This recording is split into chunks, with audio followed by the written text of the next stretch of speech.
Greetings, my fellow Americans, and welcome back to another Scar Bite video. So today's video, we're going to be talking about everyday carry, and I just want to first say that I don't care how you carry, as long as you carry.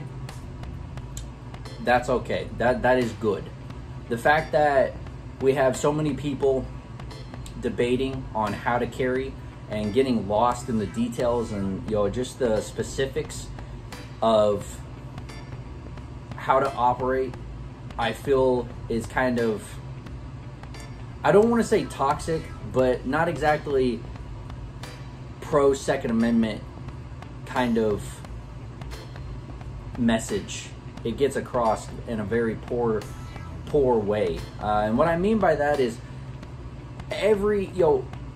regardless how you carry, as long as you're carrying, it's a good idea. I know a lot of people get fixed on, well, if you open carry, you're a target. If you conceal carry, you're less of a target. But if you conceal carry, you can't whip out your firearm as fast as you could when you're open carrying. And then, of course, there's a lot of stigmatism onto just that whole discussion. And whether it's valid or not, I still highly always agree with as long as you're carrying. There are so many tips and tricks that I'm also going to kind of get in with you guys on. If you're open carrying, here's some things that you can do to kind of conceal an open carry kind of thing. Now, of course, none of these are guaranteed concealment. Again, open carrying is open carrying. That's you are to some degree going to be exposed. But at the same time, at least you're carrying, I mean, as long as you, within that first 5 seconds of appearance that most people take the opportunity to see, that first second appearance is when people kind of assess in a high stress situation. So as long as your rifle isn't completely obvious, or your weapon at least isn't completely obvious, then it really shouldn't be a matter of how you carry, whether it's conceal or open carry. It should be a question of how to operate in a stressful situation fluently, smooth, but also in a way that doesn't compromise you as somebody who carries, or just get a hand up in the firefight, right? So guys, let's go ahead and talk about my everyday carry. So let me go ahead and show you guys what I typically carry on the daily. So the left pocket, as you can tell from the imprint on these jeans, is going to be my cellular phone. My right hand pocket is going to be kind of my utility pocket. I've got in that useless pockets jeans always give us, I have got my wireless headphones. Then I've got my wallet, I've got my pen, and I've got my gas station tactical knife. Here in the side, I carry a D-ring with all of the accessories I could possibly need for unlocking and locking things, such as house keys, door keys, vehicle keys. I even carry a knife medic with me, just because if you carry a knife, you should be able to have the means to sharpen it on the go as well. So here in the back is kind of where more of the action is. I've got a SOG fixed blade knife, pretty small, pretty nice. It just is really compact and light. I don't ever really feel it there, mainly because when I sit down or go to sit down or whatever, it kind of pokes outwards and not inwards into my body, which I really appreciate that. And then 5 o'clock or 6 o'clock position is going to be the 6-hour P320. Typically, that weapon will change. The only reason I'm using this one at the moment is because I have the concealed carry holster for it. And real quick, I'll go ahead and show you that the flashlight is attached to it. So I am carrying a light as well, all in just a very nice concealed carry order. Now here, let's go ahead and take a look at how my setup would be if I were to open carry. So it's going to be very similar. The big difference obviously is that I'm using my Blackhawk omnivore to carry my firearm.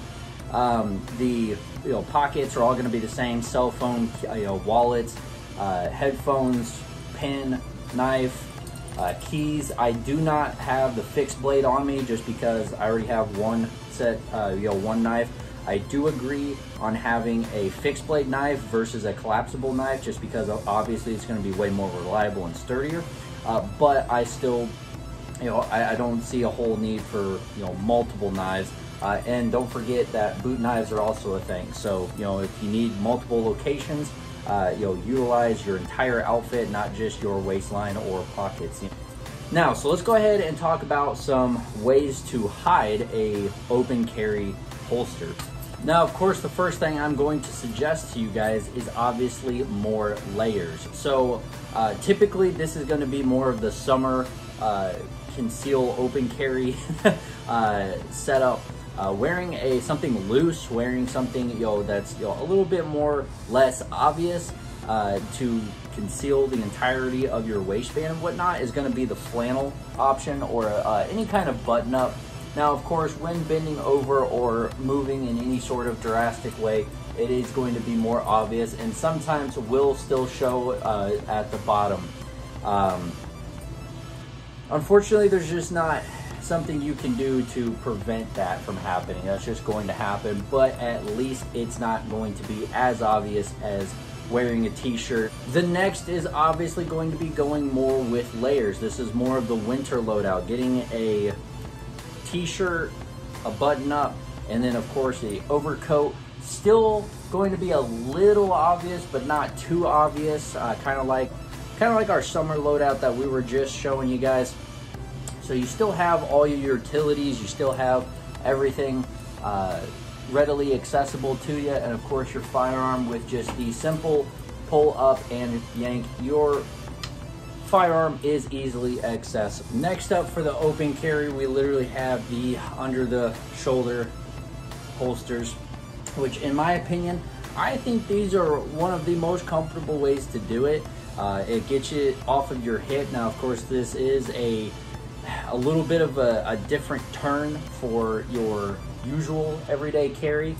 This may be a little difficult for you, realizing that it's not on your hips, instead on your sides there. So getting a little used to it is going to be probably your biggest problem. But guys, I really do like this option. It has a really cool noir look to it, and I like the shoulder holster. It's not typically something I do a lot, honestly. I've done it a couple of times in my life, but ways to conceal this. So ways to conceal it obviously is going to be more layers. There's just no easy way around it. Wearing a button up or a t-shirt and then something obviously like a jacket. You're not going to want to use a hoodie just because the accessibility is not there, except for a jacket. Being able to reach in and grab it is going to be your only option when it comes down to more of that winter fall season. So this is going to be one of my favorites. It's just a classic look and a classic feel. I definitely do dig the look, so as well as the feel. So this is definitely another open carry option. So real quick, I want to show you guys my open carry holster that I typically carry with me. This is probably one of my favorite products. So great that I bought two of them, one for my battle belt, and then of course one for just everyday carry and usage and whatnot. So no sponsored in any way. The Blackhawk Omnivore is probably one of my favorite holsters out there for one reason in particular. Here we have my G19 that I typically carry, and with a flashlight, mind you, this firearm fits in there so nicely, and like that, it is just ready to go in a moment's notice. Not only can it carry the G19, but it can also carry the 6 Sauer P320, the 1911, and the M9 Beretta. All super comfortable, super easy with a flashlight. Guys, I talked about in my last video how crucial and important being able to identify your target is, and I don't feel like I need to talk about anything more about that than just tell you guys that it is so important to have that flashlight with you at all times. So anyways, guys, let me go ahead and wrap this up for you. Don't be a Walmart conceal carry, and please, please, please, more than anything, train with your setup. Regardless of how you carry, training, dry firing, and making sure that you are comfortable in a stressful situation to instinctively be able to act upon a stressful situation. You know, there's a lot of times that we think we know what we're gonna do when crap hits the fan, and if somebody was to shoot at me right now, I'd be able to act in a quick and order fashion. But we just don't know that until it actually happens, unfortunately. Rather, we are crapping our pants all the way to the hospital or all the way to the police department. Regardless of how we protect oneself and how we protect others around us, it is crucial that we train for it. It's crucial that you know, it is crucial that you instinctively know what you're going to do when the time comes. God forbid this shall ever happen to you, but there are just numerous occasions of responsible gun owners rising to the occasion. I promise you, conceal carrying or open carrying, it doesn't matter as long as you're carrying. And I want you to be safe and responsible doing so. And with that being said, guys, train, train, train. Regardless of how you want to carry, train yourself to be able to draw your weapon safely, unchamber it, you know, dry fire if you have to, making sure that you are able to respond quickly, you know, and time yourself on how fast you're able to withdraw your weapon, because that is going to be, you know, those first seconds, those first moments are going to be the biggest cause and effect of what am I going to do in this situation. You know, those first, you can tell how something is going to play out by that first 5 seconds of the situation. How you respond to it, what you do, how you do it, guys, it is all crucial and important. And you need to train for it. You know, you need to, if you are a gun owner and not, you know, and somebody who is either home defense or competitions or whatever, you need to train for both. You need to train, you know, if you're a gun owner, you need to train for competition. You need to train for home invasion. And it's not necessarily because you want to do those things, it's because those skills allow you and train yourself to be able to react in stressful situations to the point that it is just a, you know, could turn on a dime and instinctual for yourself and others around you. So have a game plan, you know what you're going to do before, you know, it even happens. And of course, it is almost impossible expecting the unexpected. However, I want you guys to do just that. Try to think of the more likely scenarios in your area, in your day-to-day work, and figure out how you're going to respond. If you could respond in this way, what's the best formula for it? So I will leave that to you guys. Again, train, train, train, train. You know, that is the only way you're going to be able to get good at it, and that's the only way, you know, even if it's airsoft, you know, you just train, train, train, train, train. And you know, and just go from there, guys. So I want you guys to take care, have a fantastic day, and be safe, America.